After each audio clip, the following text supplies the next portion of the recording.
미국의 신규 확진자 수는 이번 팬데믹 이후 처음으로 4만 명을 넘어섰습니다.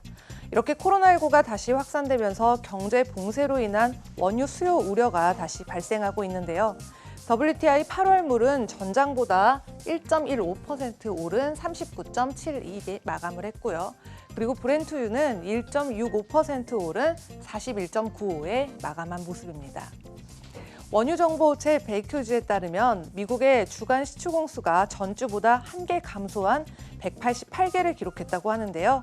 지난주 시추 공수 감소가 하나에 그쳤다고 해서 미국의 산유량이 다시 급증할 거라고 섣불리 해석하면 안 될 것입니다. 그런데 국제유가가 정당한 펀더멘탈 없이 매주 상승세를 이어가고 있는 상황에서 미국의 원유 지대들이 본격적으로 생산을 재개하기까지 과연 얼마나 걸릴지를 가늠해 봐야 될 텐데요. 4월 중에 기록했던 저점에서 무려 300% 상승한, 즉 배럴당 $40 수준의 현재 시점에서 미국을 최대 산유국의 지위에 끌어올린 셰일유 생산이 V자 회복을 할 수 있을지에 대해서 알아보도록 하겠습니다. 네, 매주 이어지는 베이커유즈의 시추 공수 감소와 또 장기적인 데미지가 발생한다는 유정 폐쇄의 증가, 그리고 화이팅 페트롤륨이나 울트라 페트롤륨 등의 다양한 채굴 업체들의 파산은 과연 어떤 의미를 갖고 있을까요? 셰일붐 이후에 시작됐던 2014년 이후 처음으로 미국의 채굴 업체들이 각 카운티의 할당량에 따르게 할 수 있는 능력은 생산 기간을 늘리기 위해서 생산량을 줄였다는 전략에 힘을 실어주고 있는데요. 얼마 전 미국 에너지정보청의 미국 산유량이 하루 50만 배럴 증가했다는 발표로 산유량은 그 직전까지 5분의 1가량 감소를 했고요.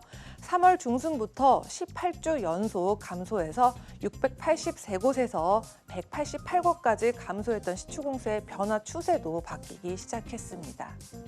이에 에너지 인텔리전스는 지난주 가동 중인 시추공이 고작 한 곳 감소했다는 것은 꾸준히 감소하던 산유량도 더는 떨어질 곳이 없다면서 이제 더는 줄어들 수 있는 시추공이 없다는 것을 의미하고 있습니다.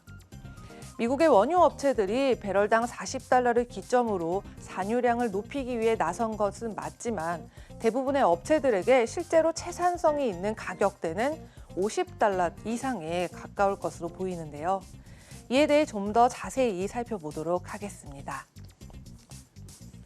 네, 피크오일이 이론의 커뮤니티 레질리언스에 따르면 영구적인 손실이 발생하기 때문에 셰일 분지의 채굴 업체들이 유정을 정말로 폐쇄하는 건 아니라고 하는데요. 유정 자체는 열어둔 상태로 생산량을 줄인 상태라서 산유량이 놀랄 정도로 증가할 수도 있다는 건데, 유정을 폐쇄하기 위해서는 특수한 시추공을 통해서 점도가 높은 이수를 흘려보내고요.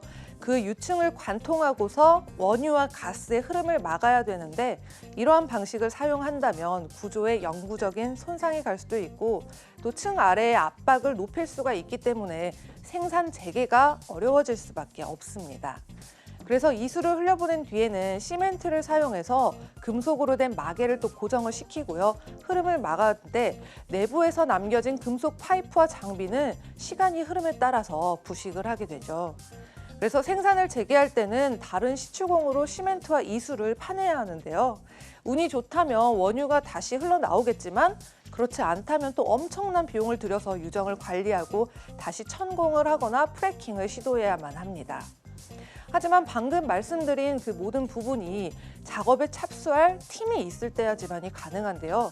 현재 상태는 유가 붕괴 이후로 1, 2년 정도 작업팀조차도 구할 수가 없는 상태입니다.